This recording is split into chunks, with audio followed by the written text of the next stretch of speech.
Irmãos, abram por favor a palavra do Senhor no livro, na carta de 1 João, onde nós vamos dar sequência à nossa série de exposições.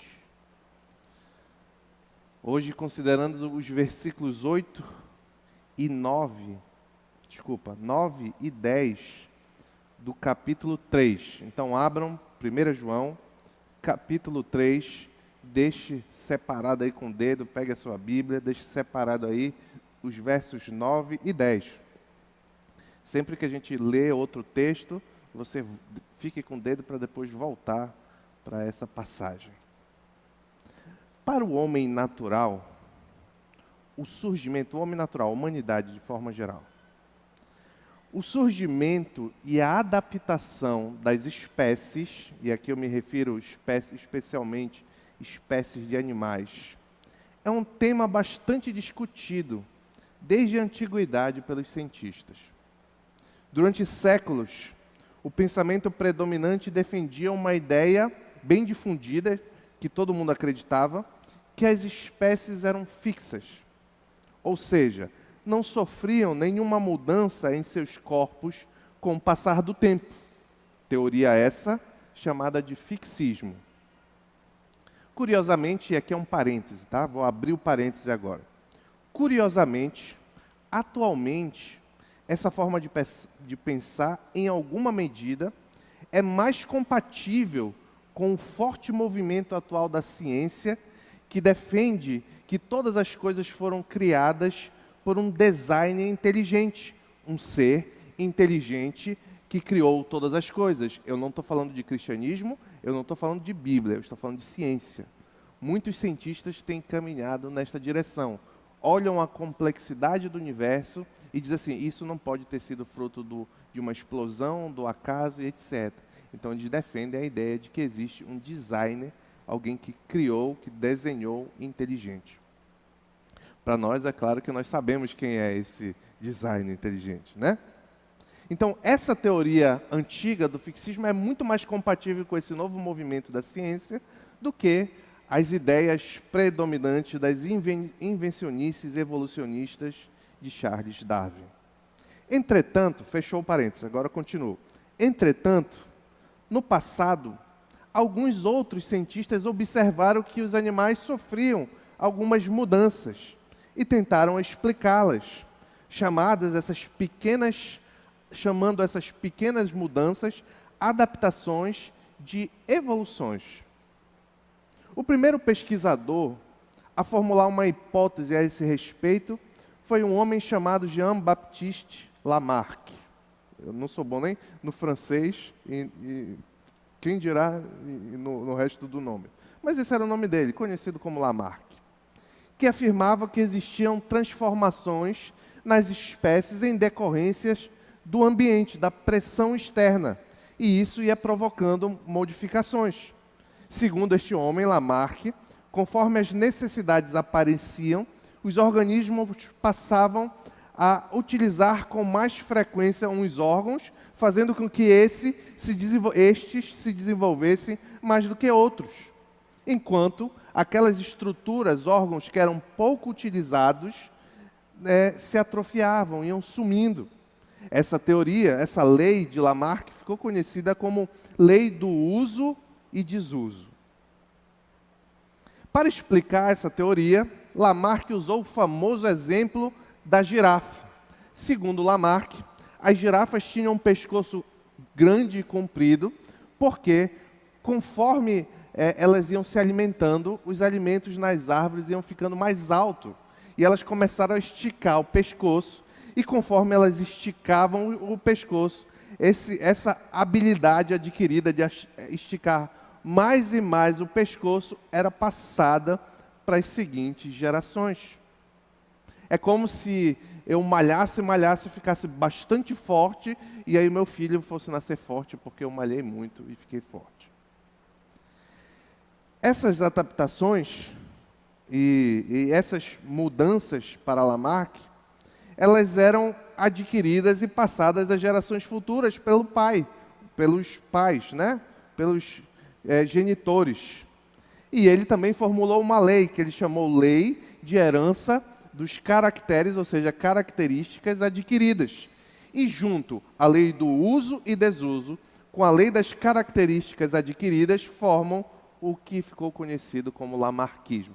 Quem está estudando ou estudou para a universidade, fazer provas de vestibular, sabe isso aqui muito melhor do que eu. Mas por que eu estou falando de Lamarck? O pensamento de Lamarck pode ilustrar muito bem a realidade espiritual do homem.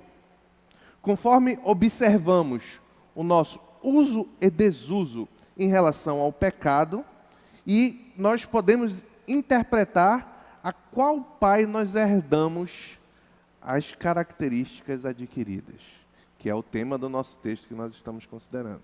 Deus ou Satanás? Hoje veremos a parte 2 da exposição da unidade sermônica lá que está em 1 João capítulo 3, versos 7 a 10. Domingo passado, o último, nós consideramos os versos 7 e 8, e hoje nós vamos considerar os versos 9 e 10. Vimos que nesta pequena passagem, João apresenta um teste sumarizado, resumido, dos ensinos anteriores do capítulo, com o intuito de capacitar a igreja a avaliar quem de fato é filho de Deus. E considerando os versos 9 e 10, nós vamos ver a conclusão deste resumo de João. Enfim, vamos ler a palavra do Senhor que está em 1 João, capítulo 9, capítulo 3, versículos 9 e 10. Diz assim a palavra do Senhor: todo aquele que é nascido de Deus não pratica o pecado, porque a semente de Deus permanece nele. Ele não pode estar no pecado porque é nascido de Deus. Desta forma sabemos quem são os filhos de Deus e quem são os filhos do diabo. Quem não pratica a justiça não procede de Deus, tampouco quem não ama seu irmão. Oremos ao Senhor. Pai querido, muito obrigado, Senhor, porque um dia pelo Teu Santo Espírito, Tu revelaste essa palavra ao apóstolo João. Muito obrigado porque ele registrou nas Tuas sagradas Escrituras este ensino e comunica, Pai, ao coração de cada um de nós as verdades que Tu intentaste comunicar ao apóstolo, Pai.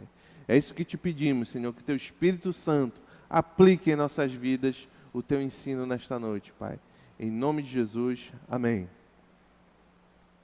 Em meio a muitos falsos mestres que negavam, dentre outras coisas, a encarnação de Jesus, João escreve essa carta para confrontá-los, esses mestres chamados gnósticos.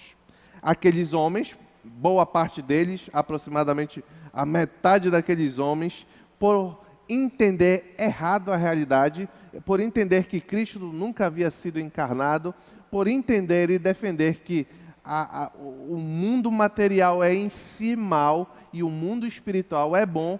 Por isso esses homens, parte dele, metade deles, tinham a seguinte interpretação: já que o mundo é mal em si, o mundo material é mal em si, então o meu corpo, que é material, não tem valor nenhum.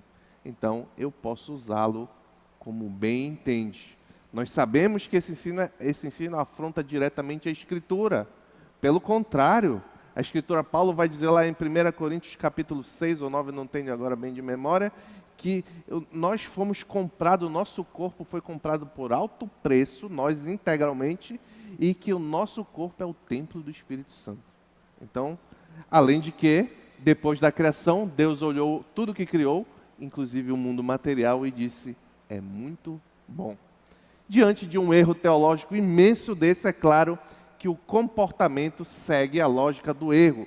Então meu corpo não vale nada, é matéria, é imunda, então boa parte daqueles homens usavam esse corpo para o que eles bem entendiam: imoralidades sexuais, luxúria, gula, etc. Eles poderiam fazer o que lhes desse vontade, sem entender que com isso estavam pecando, porque o corpo era eminentemente mau. João, então, foi necessário que João escrevesse essa carta para a igreja da Ásia, para capacitar aquela igreja a entender esses enganos e discernir quem de fato era filho de Deus, quem de fato tinha a comunhão da igreja e quem estava seguindo falsos ensinamentos, quem eram os falsos mestres.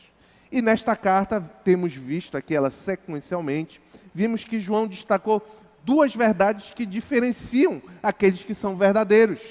Uma, o verdadeiro crente obedece a Deus, como 1 João 2,3 diz, e o verdadeiro crente ama ao próximo.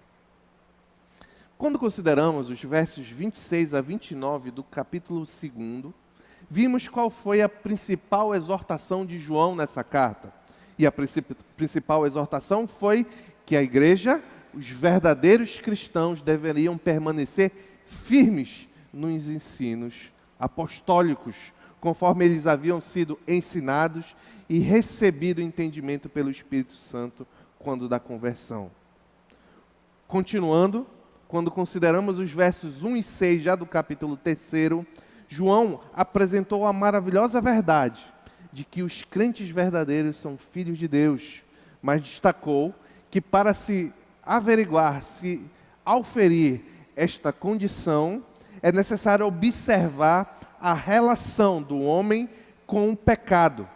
Ou seja, nossa condição espiritual é discernida conforme nós nos relacionamos com o pecado. Ele diz lá em 1 João capítulo 3, verso 6, todo aquele que permanece nele não vive pecando. Todo aquele que vive pecando não o viu nem o conheceu. Na última mensagem, domingo passado, nos versículos 7 a 8, vimos que João considera a filiação espiritual dos homens, dividindo em dois grupos, os filhos de Deus e os filhos do diabo. Como o próprio João diz, eu vou ler a parte B do verso 7 e a parte A do verso 8. Aquele que pratica a justiça é justo, assim como ele é justo. Ele quem? Deus Pai. Aquele que pratica o pecado é do diabo. Por quê? Porque o diabo vem pecando desde o início. Hoje, vamos considerar a conclusão deste ensino. E o primeiro ponto que eu queria destacar, eu chamei de nascidos para vencer o pecado. Está lá em 1 João, capítulo 3, verso 9. Vou ler novamente o verso 9 e você vai acompanhando.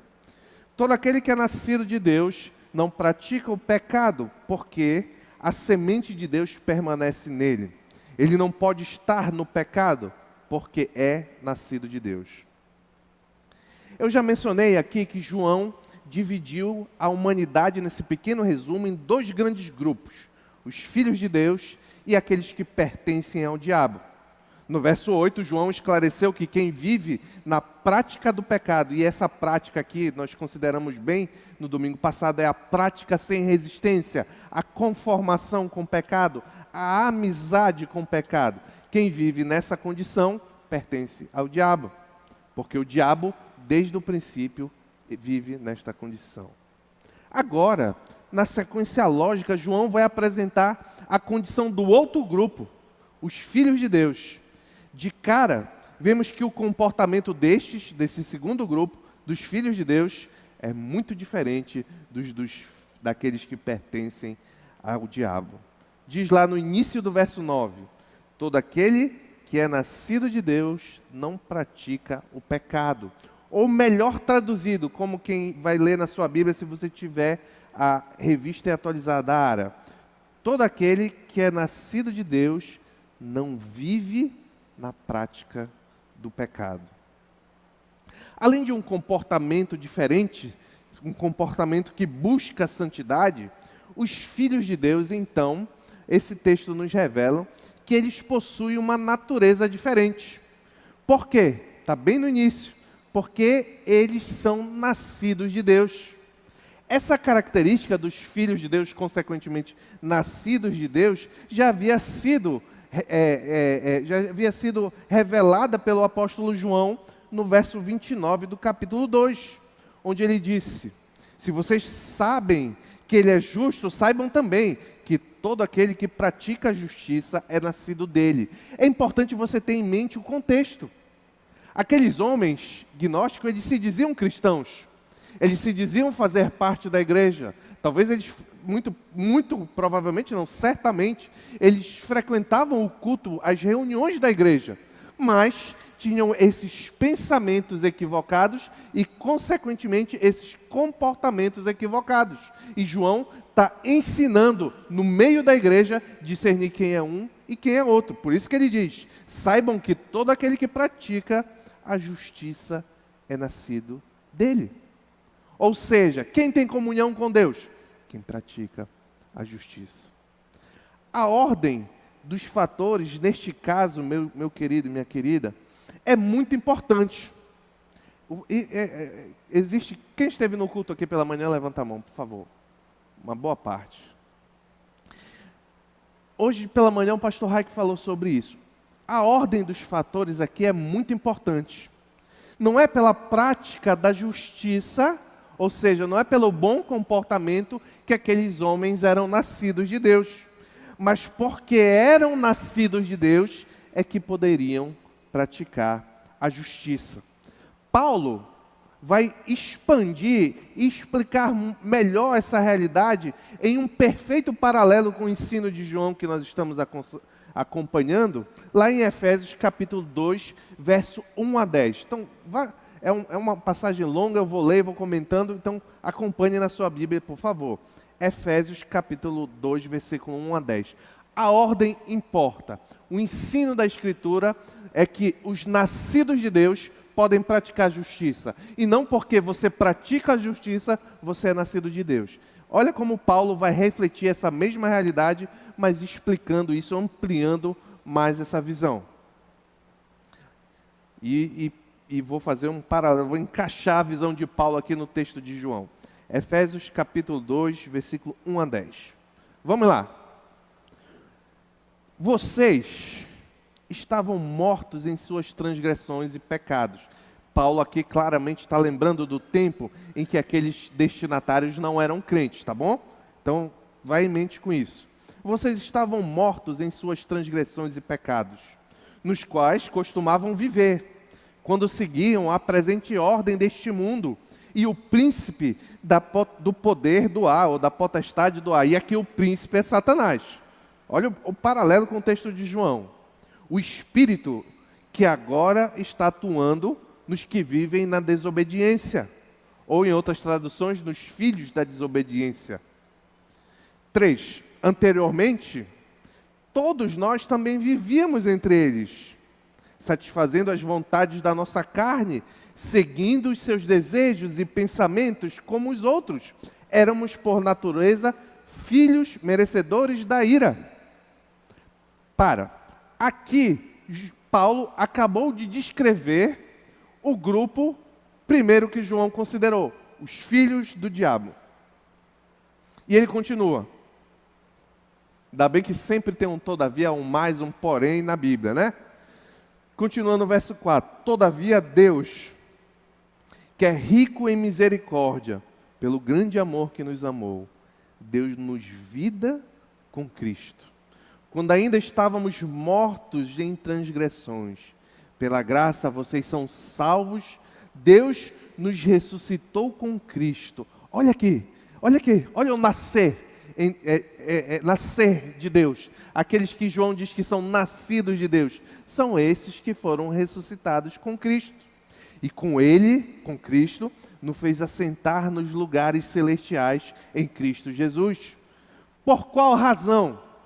Nós já vimos a definição de Paulo de um povo, aqueles que são os filhos de Satanás, que são filhos da ira, que seguem o príncipe da potestade do ar, certo?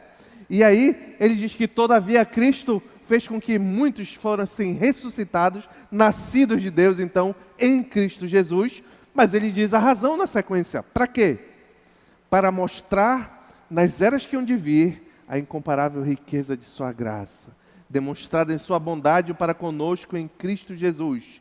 Pois vocês são salvos pela graça, por meio da fé. Isto não vem de vós, é dom de Deus, não por obras, para que ninguém se glorie. Aí agora, olha a consequência do ser nascido de Deus. É o que Paulo vai falar. Porque somos criação de Deus, realizadas em Cristo Jesus, ou nascidas em Deus em Cristo Jesus, para fazermos boas obras, as quais Deus preparou antes para que nós a praticarmos.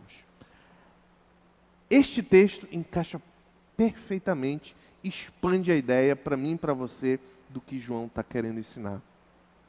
Por tudo isso, a razão, pode voltar lá para João. Por tudo isso, a razão pela qual os crentes não são entregues a uma vida de podridão é porque Jesus os guarda do mal.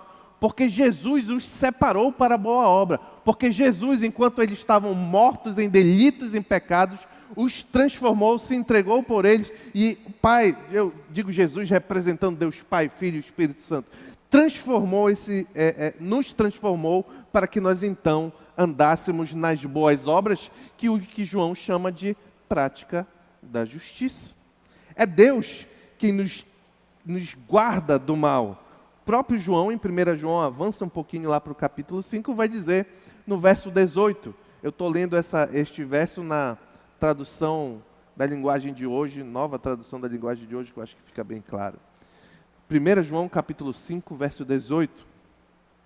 Sabemos que os filhos de Deus não continuam pecando, ou não vivem no pecado, dependendo da tradução, porque o Filho de Deus os guarda e o maligno não pode tocar neles. Logo, o ser nascido de Deus significa que a pessoa tem sua origem e existência em Deus. E somente por isso uma nova existência, um novo nascimento em Deus.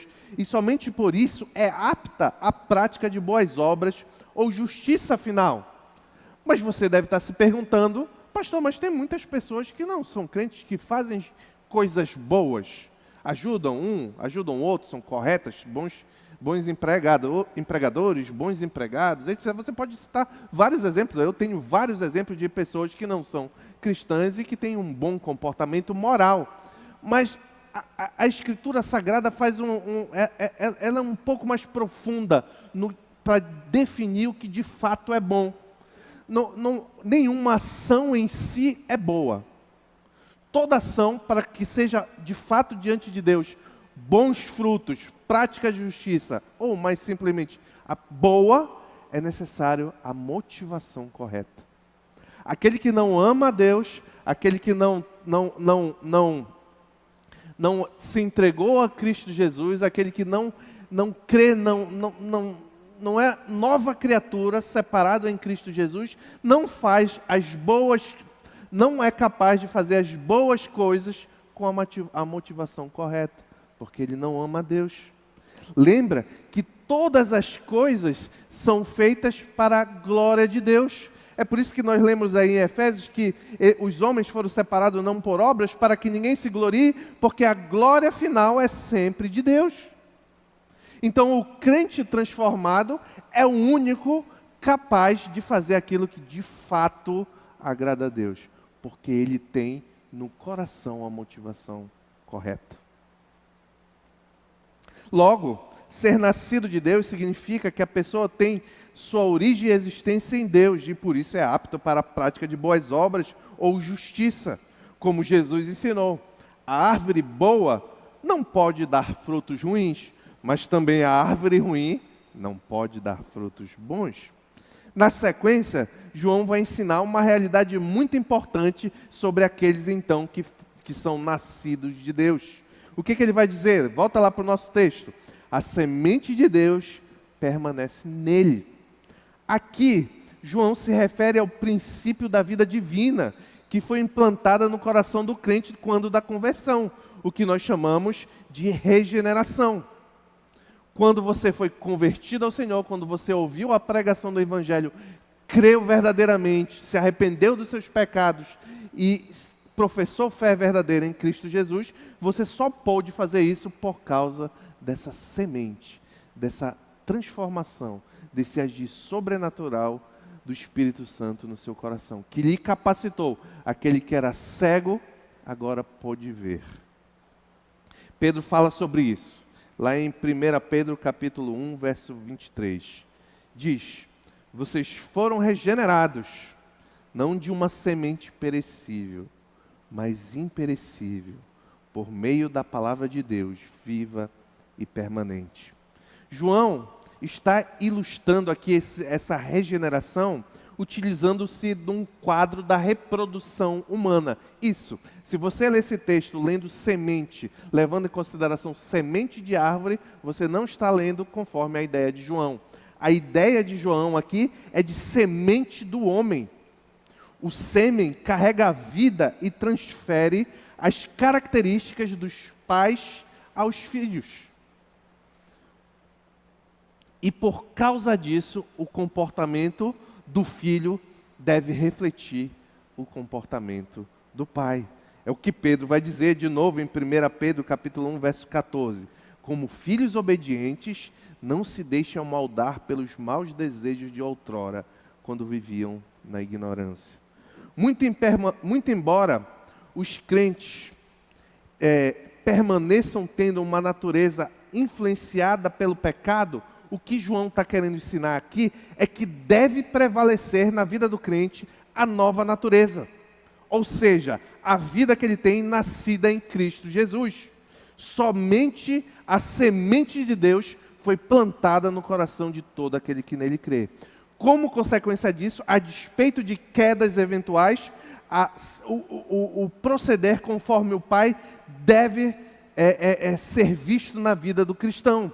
Porque, como diz na sequência do nosso texto, ele não pode estar no pecado porque é nascido de Deus. Ou melhor, ele não pode viver pecando porque é nascido de Deus. Lembrem que João não está dizendo aqui que o crente não peca. Todos nós sabemos que sim, por experiência própria. Mas ele está dizendo de ter uma vida e uma prática habitual conformada com o pecado. Isso, quem é nascido de Deus não pode ter, segundo o inspirado pelo Espírito Santo, o apóstolo João. E aqui tem algumas lições para mim e para você. E esse primeiro aqui, apesar de ser uma mensagem um pouco dura, não tanto quanto a do domingo passado, mas aqui este primeiro versículo é fonte de muito encorajamento para mim e para você. Quer ver? Nós podemos conseguimos caminhar, melhorar, avançar numa vida de santidade, de vitória contra o pecado, porque Deus nos concede isso. Porque nós temos a semente do Senhor, porque nós fomos nascidos de Deus. Então, por isso, você pode estar lutando décadas da sua vida com o pecado, mas saiba que se você se humilhar diante do Senhor, buscar o Senhor, buscar o enchimento do Espírito Santo do Senhor, avançar na sua vida cristã, ler a palavra, você é capaz de vencer, porque Deus concede graça àqueles que são nascidos deles. Sem essa semente, eu e você íamos caminhar sempre de mal a pior. Mas porque nós podemos ir melhorando, passa um ano, dois, antes eu fazia isso, já não faço mais, estou um pouquinho melhor, quero melhorar mais um pouco, porque nós temos esta graça sobre nós. O autor de Hebreus vai dizer lá em Hebreus capítulo 4, versículo 16. Assim, aproximemo-nos do trono da graça com toda a confiança, a fim de quê? De recebermos misericórdia e encontrarmos graça que nos ajude no momento da necessidade. Você que tem a semente de Deus, que um dia olhou e entendeu e confia no Evangelho da cruz de Cristo, pois você no momento da necessidade pode se aproximar do trono de Deus e receberá graça e misericórdia. Amém? Outra lição. Sabemos que biblicamente somos exortados a uma vida de santidade. Isso aqui é repetido constantemente aqui e na Bíblia. Sede santos, porque eu sou santo, diz o Senhor. Mas uma fonte de grande encorajamento, outra fonte de grande encorajamento, é que nesta busca nós podemos confiar que quem sustentará e nos conduzirá ativamente em santidade também é Deus. Olha, nós temos uma visão, às vezes, de que a obra de santificação, ou seja, o nosso caminhar, depende exclusivamente de nós. Isso não é bíblico. De fato, a palavra nos comanda a buscar santidade, a vencer o pecado, mas, biblicamente, em última análise, quem nos empurra e nos conduz nesse caminho É Deus. Que maravilhosa bênção, porque se dependesse de mim, de você, a gente estava todo mundo lascado. Mas é Deus que nos conduz. Mas onde está isso, pastor? Vai lá no Evangelho de João, capítulo 17, versículo 15 e 19. O capítulo 17 de João, ali no capítulo 17 de João, se encontra a oração sacerdotal de Cristo Jesus. Um pouco antes de começar todo o martírio e toda a situação de Jesus lá, martírio não, desculpa, de começar a crucificação de Cristo, todo aquele processo, Jesus orou. Jesus clamou a Deus e ele disse no final, se aproximando do final da oração, se eu não estiver enganado isso aqui, ele disse, não rogo, João 17, versículo 15, não rogo que os tires do mundo. E ele está falando das suas ovelhas. Não rogo que os tires do mundo, mas que os protejas do maligno. Olha que João lá na frente vai escrever que eles continuam firmes porque Jesus protege eles do maligno. Mas continua. Eles, as minhas ovelhas, aqueles que tu me deste, Pai, eu estou acrescentando aqui, né? Eles não são do mundo, como eu também não sou do mundo. Aí aqui está o ponto. Olha o verso 17. Aqui Jesus faz um pedido a Deus Pai. Se Jesus pede a Deus Pai, é porque Deus Pai pode fazer. Ele diz, santifica-os na verdade. A tua palavra é a verdade. Jesus nada mais, nada menos está pedindo que Deus conduza as ovelhas dele, que não vão ser tiradas do mundo, mas que vão ser protegidas do maligno, que Deus conduza as ovelhas dele na palavra do Senhor, ou melhor, em santidade. Quando entendemos as necessidades de mudança e nos humilhamos diante do Senhor, Ele concede graça. Mas se queremos vencer o pecado pela força dos nossos braços, disciplina, boa vontade, orgulhosamente dizendo eu posso, então é muito provável que Deus resista o nosso intento. Como Tiago ensina, citando Provérbios, Deus concede graça maior. Deus se opõe aos orgulhosos, mas concede graça aos humildes. Vou repetir que eu li tudo bagunçado. Deus se opõe aos orgulhosos, mas concede graça aos humildes. Então, eu e você, temos mais esse encorajamento. Na luta contra o pecado, eu não preciso carregar todo o peso do mundo nas minhas costas, se eu confio em Jesus. Muito pelo contrário, eu devo ser humilde, me humilhar diante do Senhor, me perdoa, porque eu não posso e me ajuda. Então o Senhor vai conduzindo as suas ovelhas em santidade. Que fonte de grande encorajamento para aqueles que são nascidos de Deus. Segundo ponto, reconhecimento paternal. Está lá no verso 10. Diz assim, 1 João 3,10. Desta forma sabemos quem são os filhos de Deus e quem são os filhos do diabo. Quem não pratica a justiça não procede de Deus, tampouco quem não ama seu irmão. Chegando ao final do resumo, para ensinar a igreja a reconhecer quem são os verdadeiros crentes, João condensa tudo num versículo só. Ele diz, quem não pratica a justiça não procede de Deus, tampouco quem não ama seu irmão. Nesta conclusão, João apresenta a nossa existência em termos de duas categorias novamente.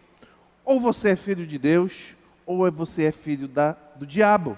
Ou você segue a luz, ou você anda nas trevas. Ou você é zeloso da verdade, ou você é defensor de mentiras. Ou você tem vida nascido de Deus, ou você está morto espiritualmente. Para ele, não há meio termo, só há duas alternativas, só tem duas portas, uma larga e uma estreita. Como sabemos então qual categoria pertencemos? João diz, a prova é a forma de reconhecer, não é a causa, é a prova. A prova é a nossa conduta. Quem não pratica a justiça não procede de Deus. Como consequência lógica e oposta desta afirmação, os verdadeiros cristãos são conhecidos pela prática da justiça e não por viverem em pecado.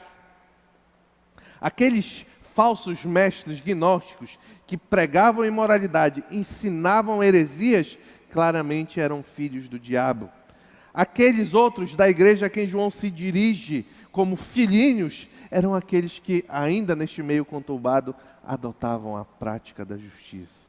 Interessante ver é que João termina o teste, o resumo moral, voltando a mencionar o tema do amor aos irmãos. Isso é muito justificável, pois grande parte da conduta moral, grande parte da conduta santa que Deus deseja de nós, está estritamente relacionada ao amor, e é cumprida a nós amarmos uns aos outros. Paulo em Romanos vai dizer, Romanos 13:10, o amor não pratica o mal contra o próximo, portanto, o amor é o cumprimento da lei. E eu vou juntar Paulo e João aqui. Portanto, o amor é a prática da justiça. Assim como também, na sequência do texto, nas próximas exposições, nós vamos ver que João sai desse tema em que ele está definiu esses dois grupos e exige um comportamento moral adequado, santo daqueles que se dizem cristãos. Ele vai começar a focar um pouco mais no amor, mas isso é temas para os próximos capítulos. Aqui algumas lições para mim e para você. Já disse isso domingo passado, vou repetir essa frase aqui, é muito importante. Nossa filiação espiritual está diretamente relacionada a como lidamos com o pecado. Obediência e amor devem andar lado a lado. Se dizer filho de Deus e não obedecer a Deus, não obedecer o mandamento das Escrituras, não se esforçar fortemente por fazê-lo, é uma grande mentira. Então, se você se diz cristão, mas leva uma vida conformada com muita imoralidade, corrupção nos negócios, adultério no casamento, fornicação para aqueles que não são casados, desobediência aos pais, murmuração, é instrumento de fofoca, divisão. E aqui a lista poderia se multiplicar infinitamente. Se você diz que é filho de Deus, você não pode jamais estar conformado com nenhum desses pecados. Você pode cometer qualquer um desses pecados e até piores, mas se você se arrepende, luta, enfrenta o pecado. Agora, se está conformado, dizer que é filho de Deus é uma grande mentira. O próprio João disse lá no capítulo, se você não acredita em mim, 1 João capítulo 2, verso 4. Aquele que diz, eu conheço a Deus, ou, e aqui eu estou acrescentando, eu sou filho de Deus, mas não obedece os seus mandamentos, é mentiroso e a verdade não está nele. Assim como, do outro lado, se dizer filho de Deus e não amar seu irmão, é cegueira espiritual. Se você é um instrumento de inimizade, não se importa com o próximo, não tem amor na comunhão com os irmãos, não se alegra com os que se alegram, não choram com os que choram, então se você não tem nenhum desejo no seu coração, é muito possível que você viva em uma cegueira espiritual. De novo, não sou eu que diz, é João, 1 João capítulo 2, verso 9. Quem afirma estar na luz, ou quem afirma conhecer a Deus, ou quem afirma ser filho de Deus, é a mesma coisa. Mas odeia o seu irmão, continua nas trevas. Odiar, aqui um parêntese que eu falei na época, eu me lembrei agora. Odiar na Escritura não é... Muita gente acha que não odeia porque não tem aquele sentimento que o mundo diz que é odiar. Ah, eu odeio, eu quero o fim do irmão Isaac. Irmão, é ilustração, tá bom, irmão Isaac? Eu quero o fim do irmão... Eu odeio o irmão Isaac, eu não passo nem perto. Ele não é esse tipo de ódio que a Bíblia fala. O ódio que a Bíblia fala é aquele que não se importa, que ignora o irmão. É esse ódio. Se você afirma estar na luz, mas não se importa, ignora o seu irmão, continua nas trevas. Antes de concluir, é claro a necessidade de que o caráter dos filhos se aproxime, vá avançando em maturidade para se aproximar do caráter do pai. Então aqueles que são filhos de Satanás vão seguir o caráter do pai. E aqueles que são filhos de Deus vão seguir o caráter do pai. Ninguém é perfeito, nunca foi pregado perfeccionismo aqui nessa igreja, mas foi pregado um desejo, uma luta, uma busca por santidade, conforme a vontade do Senhor. E eu não poderia deixar de citar um exemplo vívido que nós vivemos aqui na igreja essa semana. Como foi dito aqui, nós oramos aqui, a irmã Deise faleceu. Quem conhecia a irmã Deise, levanta a mão aí. Olha, grande parte da igreja. A irmã Deise, meus irmãos, foi aqui o velório, muitos, eu imagino, dos que conheci estiveram aqui, e no velório a gente tem aquele momento em que as pessoas vêm dar um testemunho sobre a vida da pessoa, como era, como ela se comportava e tal. E eu já participei de muitos, mas eu nunca vi um como o da irmã Deise. Foi tanto testemunho de gente dizendo o que eu vou falar da irmã Deise, aguarda só um pouquinho. Foi tanto testemunho que o pastor nem deu a palavra, não deu tempo. Porque todo mundo tinha uma coisa para dizer, uma coisa positiva para dizer da irmã Deise. E todos que falaram destacaram uma característica acima de todas as coisas. Disseram que a irmã Deise estava sempre apta a servir ao próximo.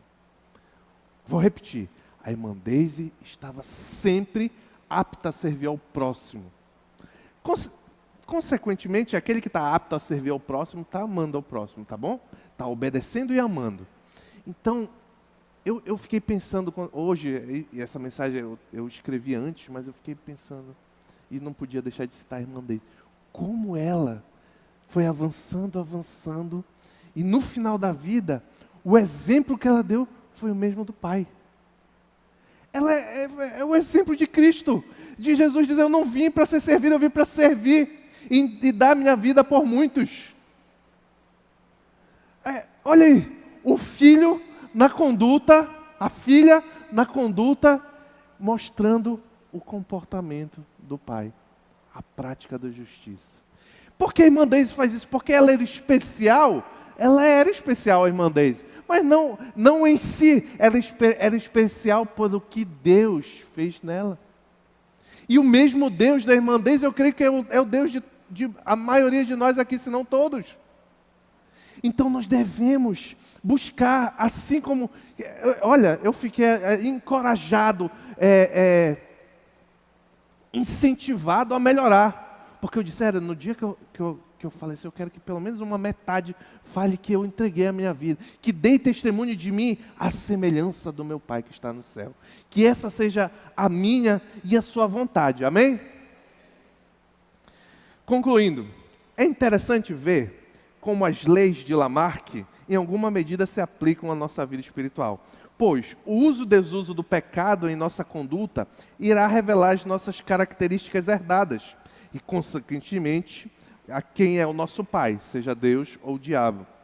Minha oração, repetindo o último domingo, a mesma oração que eu fiz, é que o nosso Pai Celestial derrame misericórdia sobre todos nós e que estejamos sempre alerta e confiante no Senhor, como ensinou Paulo. Só que no domingo passado eu li apenas o verso 12, hoje eu vou ler o 12 e o 13. O que Paulo ensinou em 1 Coríntios capítulo 10, verso 12? Assim, aquele que julga está firme, cuide para que não caia, porque quem ficar confirmado e amar a queda, este é filho do diabo. Mas os outros, olha a esperança que Paulo dá no verso seguinte: aos filhos de Deus, aqueles que têm a semente do Senhor, não sobreveio a vocês tentação que não fosse comum aos homens, e Deus é fiel, e Ele não permitirá que vocês sejam tentados além do que podem suportar. Quando forem tentados, Ele mesmo lhes providenciará um escape para que o possam suportar. Em nome de Jesus, amém.